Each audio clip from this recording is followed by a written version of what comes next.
Good evening and welcome to Have I Got News For You. And if you watched Children in Need, which replaced us yesterday, then I hope you enjoyed seeing a bunch of celebrities humiliate themselves for money, because it's about to happen again.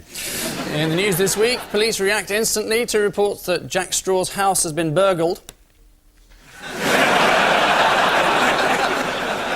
On the Ukrainian version of Big Brother, doubts are raised about the tasks being set for the contestants. And at Blackpool Pleasure Beach, a group of teenagers regrets spitting at staff.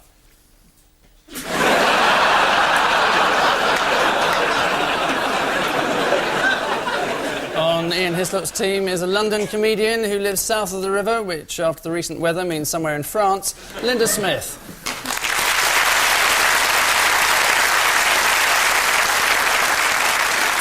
And with Paul Merton tonight is a BBC news reporter who has been compared to Des Lynam, so he could be an ITV news reporter by the end of the programme, Jeremy Bowen.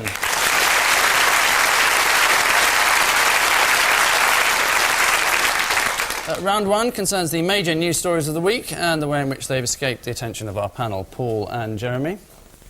That's George Bush and Dick Cheney, his running mate. And there's Al Gore and Tipper. And they're arguing because they can't decide who's won the election. They're still counting. And that's called a chard, which is a little bit of paper that they have to push out of the ballot with their machine. And that's what the row's all about, because some of the chards are still hanging off the edge, some of them have been pushed all the way in, and that's why they can't decide who's going to be the most powerful man in the world. Chards. Can I just at this point apologise for feeling a little hoarse?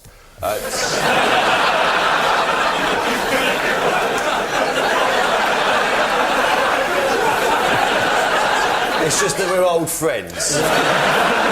Yes, the chards, the bits of paper. There's different grades of chards. They've all got little names. One's like the swinging door. Swinging door. Swinging door.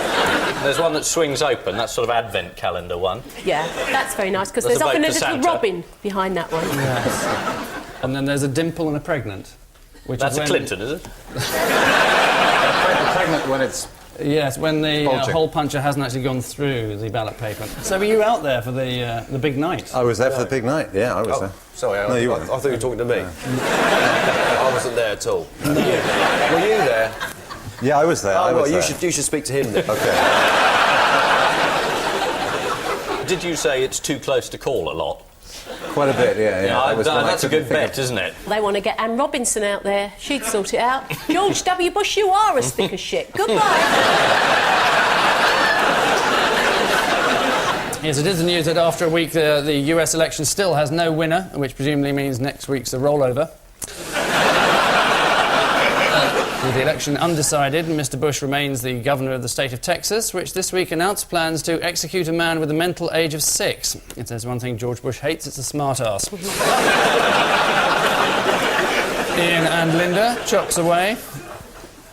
Planes. Planes? This is a very good idea in the current climate. Having established just how safe the privatised railway is, the government has decided to privatise the air traffic control system. Brilliant. You sometimes wonder if they're drug addicts. They just seem to be selling things off. You know, if you went round Downing Street, there's probably not a stick of furniture. They had a rebellion. Yes, 37. Amazing. Labour rebellion. It's not two words you ever thought you'd see together, really. Yes, but like also... Genesis, live. Yes. And what other air safety problems have been in the news this week? There was one that goes by the name of ice bombs. Have you come across these? Oh, yes, that's frozen urine. Which fall from planes, in fact. Some went through the roof of a school in East Sheen. Was this blue ice or the heavier version? It's heavy ice. Presumably it's not blue, so I'm not quite sure why they call it blue ice. Well, the chemicals they use in the loo is sort of blue, isn't it? So if you find a big snowball that has a refreshing smell of pine... Leave it. This is the government's plan to privatise air traffic control. According to The Times, the British Airline Pilots Association warned of impending disaster as privatisation would be a rail track of the clouds, which presumably means planes falling out of the sky as they're forced to travel at 15 miles an hour. Paul and Jeremy. This is Emma Richards. Oh, yes, this is the girl who had her legs extended. Yeah, she wanted to be an air hostess, but she was 4'9", so they've stretched her by, I think, already about 5 inches. Oh, that's not Emma, that's Lloyd Grossman. I thought she'd changed. He's been given the job of trying to teach the NHS how to serve food nicely and well and how to cook it properly and get it to the beds still warm. I once caught hepatitis A from hospital food. I did. I was in hospital for something else and I also contracted hepatitis and the doctor came round and he said, "Oh, you've just got that off lunch." And did you sue? Who? Did you sue? No, I didn't sue, Right, no. okay. Did you? No. It would be an odd lawsuit, wouldn't it, me suing on your behalf? Well, why not? But it wouldn't make any kind of sense at all, Paul. Does everything have to make some kind of sense, Angus? How can we allow the world of fantasy and imagination to transport us to a better place where our throats are all right? So we seem to have deviated a bit from Emma Richards, who was the girl who had a... Oh, yes, Emma. Yes. Emma wanted to be an air hostess. It was her dream. It is her dream to fly the world, but she was a bit too short for it. So the NHS is stretching her thighs, actually. They break her thighs and stretch them. Is this a priority operation in the NHS For now? Emma, it's very I important. think it was a technique pioneered by the Spanish Inquisition. I can't imagine there's much of a waiting list for it. There is a waiting list, it's getting longer by 500 the other day. people.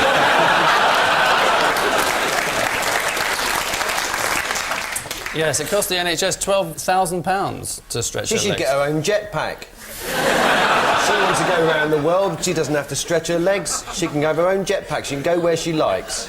She can fly at night, the Canary Islands one day, go to the, Portugal the next. Or get a jetpack and tie her feet down. Yeah. Would you like your own jetpack, Jeremy? It'd be lovely. Yeah, there's two of us, why can't we have them? Well, why can't you have them? Why don't you go and buy one? Well, where'd you buy them? Jetpack shops. I'm going to make a note of that. Yes, this is Emma Richards, would-be air stewardess, will-be basketball player. Despite the success of the operation, doctors are now concerned that Emma's legs may be too weak for her to become an air hostess, worrying that they could snap under the weight of the makeup. And finally, Ian and Linda. Well, that's the Load of great lorries. fuel protest. Either that or Shania Twain's playing Wembley. What's that whole banner say? We've been shafted by Blair's gay mafia. And all we got was this lousy banner. Well, it's the convoy, It isn't is. it? All coming down from wherever they're coming down from. And, well, I can't really believe those wagons are empty, not knowing hauliers, really. But if you opened up the back of them, there'd be all their wives in there fiddling the VAT returns. I wouldn't like to be you on a motorway tonight. So they're all heading to Yeah. London to make... See, this is what I don't understand. They're always moaning about the price of fuel, but they always keep going on these pointless journeys. That must cost a fortune. Plus, it's silly, there's one of them in each lorry. Isn't that silly? They could all go in the one. But we should also mention, I think, a prize for the wittiest trucker slogan, even wittier than the Gay Mafia, which is this one: "Tell Gordon Brown 2p off." When do you think they were making that sign that they realised they didn't have enough room to put Gordon?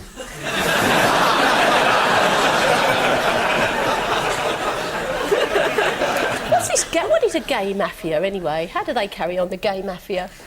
They stand there and go, "Hey, what? Peter, you're wearing those pants with that shirt? Forget about it." Hey, you know what will brighten up this hideaway? Some scatter cushions. This is the convoy of truckers that arrived in London to protest about tax on fuel. The convoy leader, Andrew Spence, after driving 340 miles from the north of England, said, "I've never been to London before and I feel a bit overwhelmed," before adding, "Oh, look, a branch of Barclays." So, at the end of that round, the scores are like a couple of Westlife hits, both identical, being as they are 4 apiece.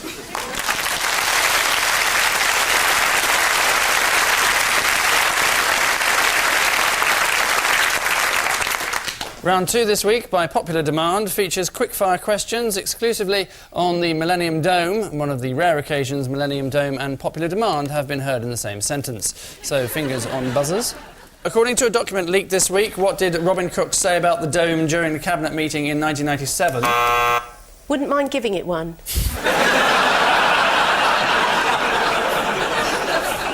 He said we can always blame the Tories if we stop now. Frank Dobson said the Dome should be fired into outer space. Slogan could have got him elected. Before becoming the chief executive of the Dome, what was Pierre-Yves Gerbeau in charge of at Euro Disney? That's this way, Angus. No. Oh, was that... Quite a simple system, Angus. If the light goes on, you look this way. Yes. I don't think Anne Robinson's exactly quaking in her boots, is she? Guess who's the weakest link in this quiz?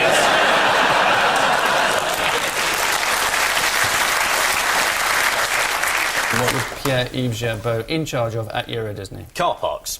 Yes, ticketing and car parks. Yep. How does Pierre-Yves Gerbeau like to be known? The gerbil. PY, pronounced pee-wee, although this could be a French joke, as it's in no way amusing. When did the Dome go bankrupt? About 6 weeks ago. More than that. The day after it opened. It was the second month, in fact. In February it went bankrupt, after which it was given an additional grant of 60 million in March and 29 million in May. And in June, Monsieur Gerbeau was asked if he needed any more. No, I got that grant on the table. That's exactly what we're going to need, and this is it. So categorically, no, you're not going to ask for any more money? No. And what happened next? He asked for more money.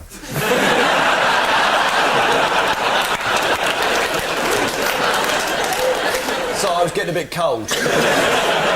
Yes, he was given another 43 million the following months and another 47 million in September.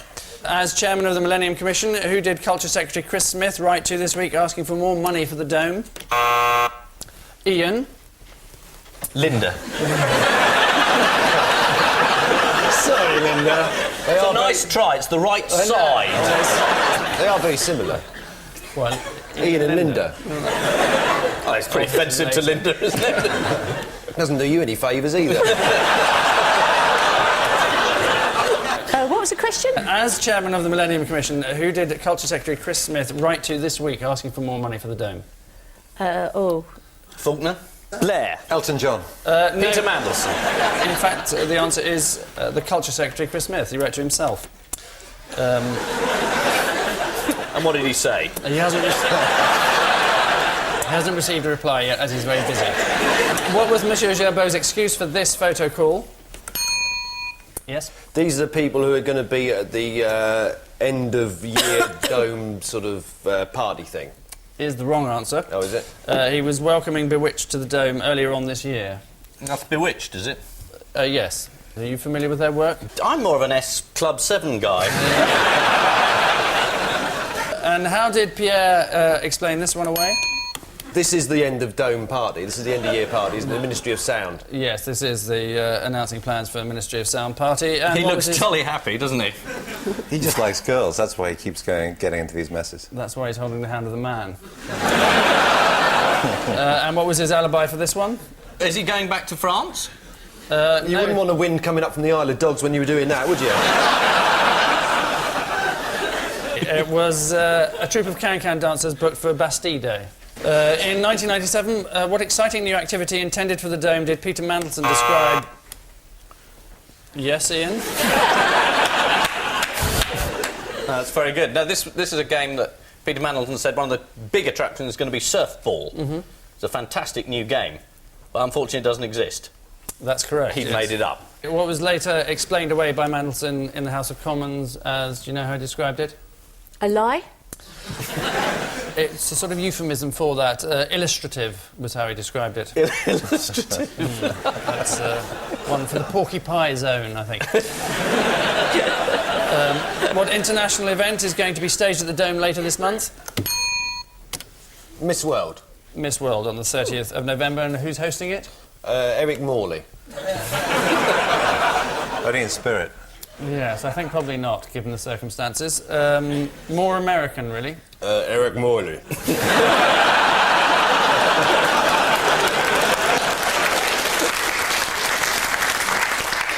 Jerry Springer. And finally, what award has the Dome received this week? I don't know.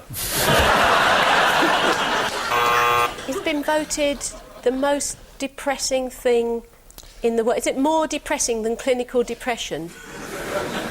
Yes, I'll give you a point for that. It's voted by the public the most depressing feature of the year, beating floods, rail chaos and the breakdown of the Middle East peace process. Which white elephant brings us charging to the end of this fiasco with Ian and Linda heading for an early exit. Behind us they are 9-7.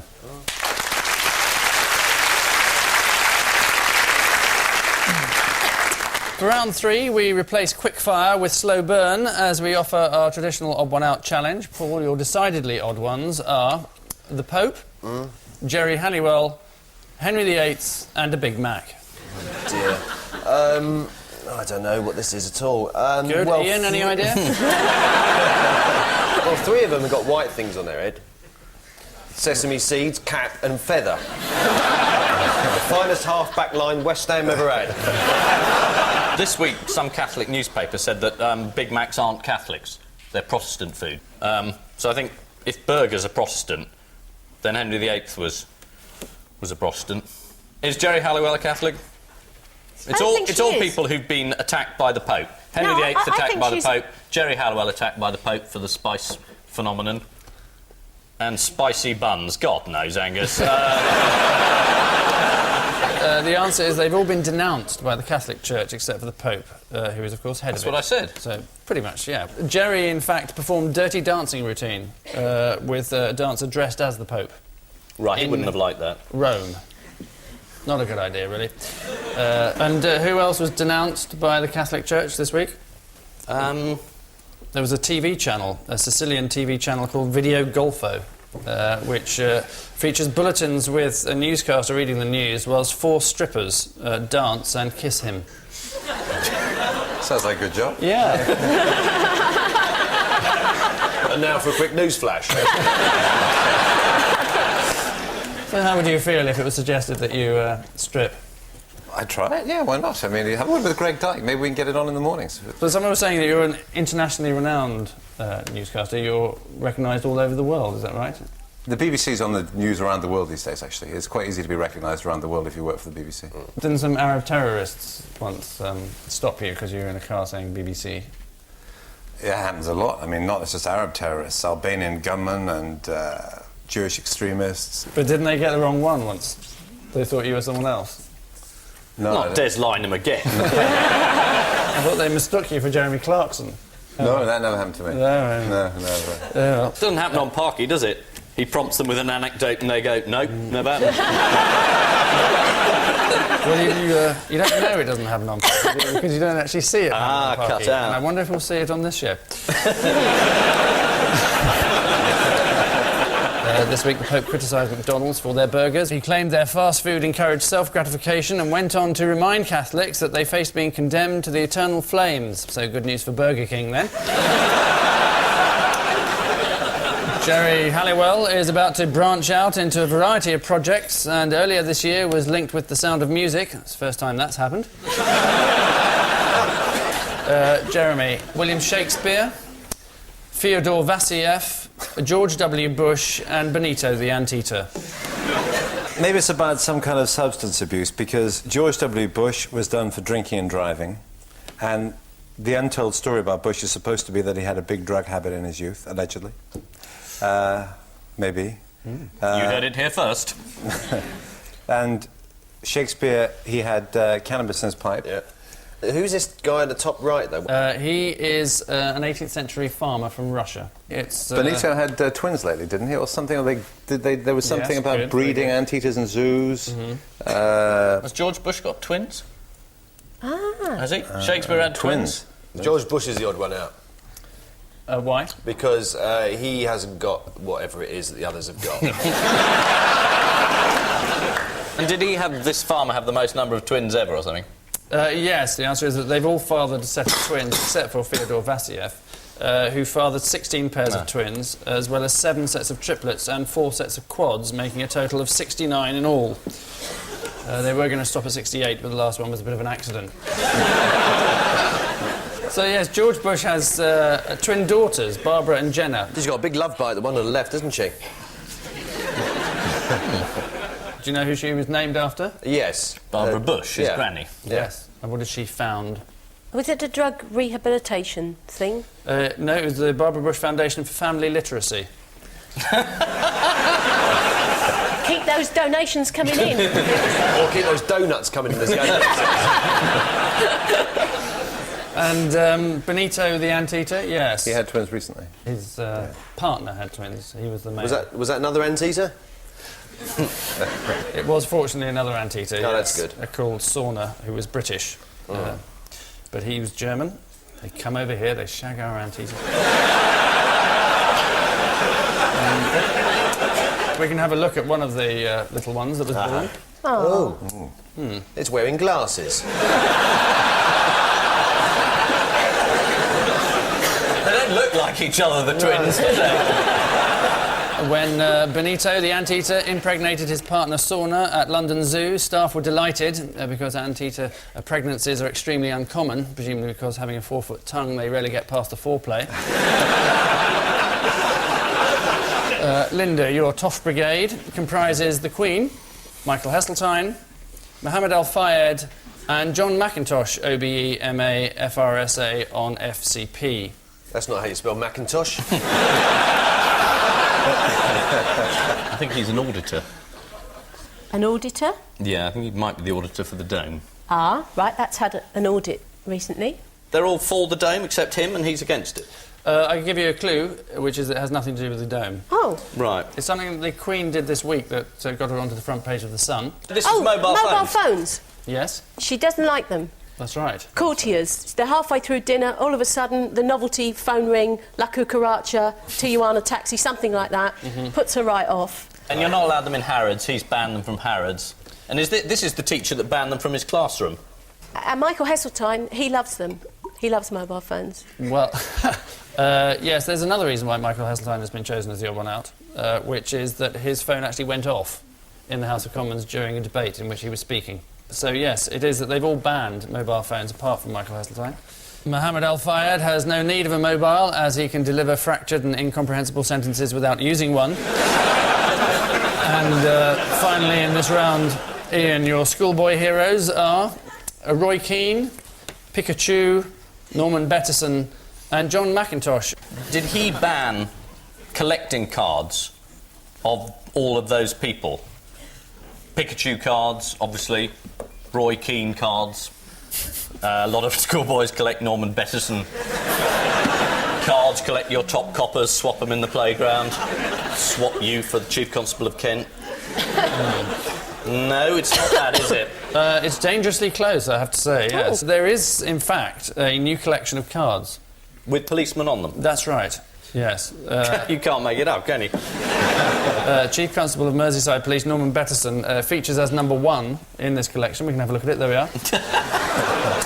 Do you know what the idea of this is? Top of the cops. It's to familiarise local kids with the police. And do you know how they get hold of these cards? They steal them.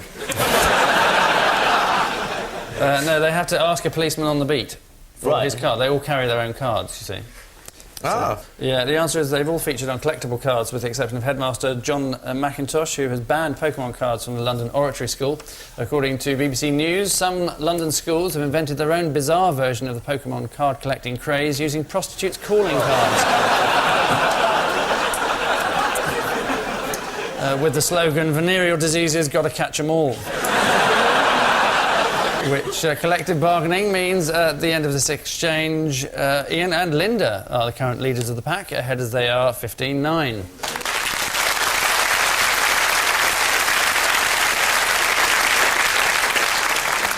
And so to the terminal case of our final missing words round, the usual gaggle of butchered headlines, including many less or fewer from this week's guest publication, the really quite excellent Carrot Country. So get down and get with. Jumpstart your what? Carrot. Is the right answer. Next, scientists to recreate what? Anthea Turner's talent in a saucer.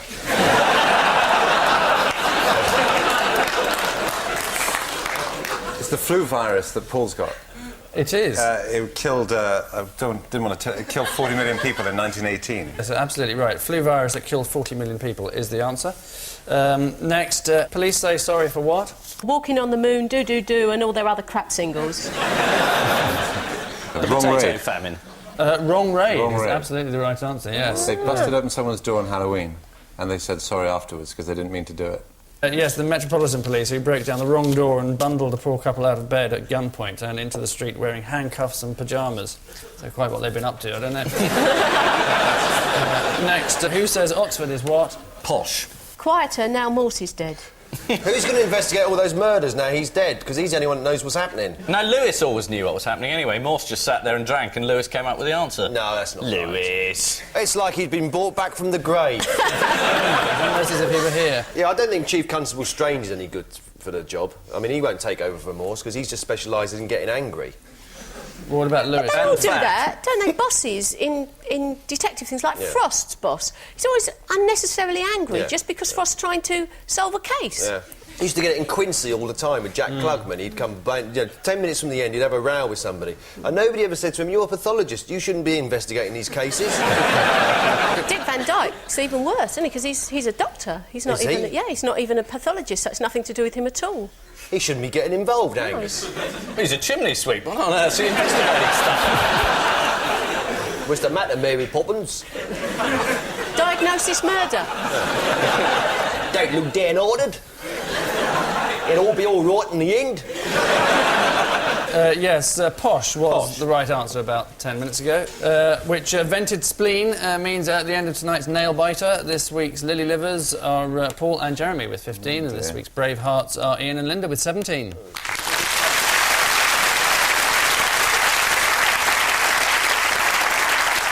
So, a job for life at MI5 to our winners, a job for life at MFI to our losers.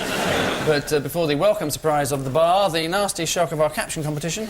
There's a guy on the bike saying, I see a 747's just passed overhead. Caretaker clears up surplus cocaine after children in need.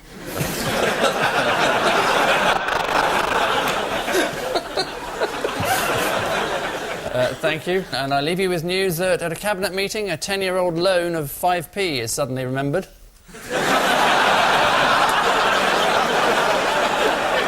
In Dorset, Basil Brush's charity parachute jump looks destined to end in catastrophe.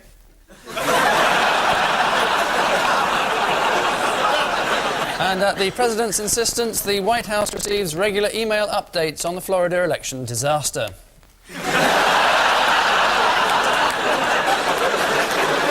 Good night.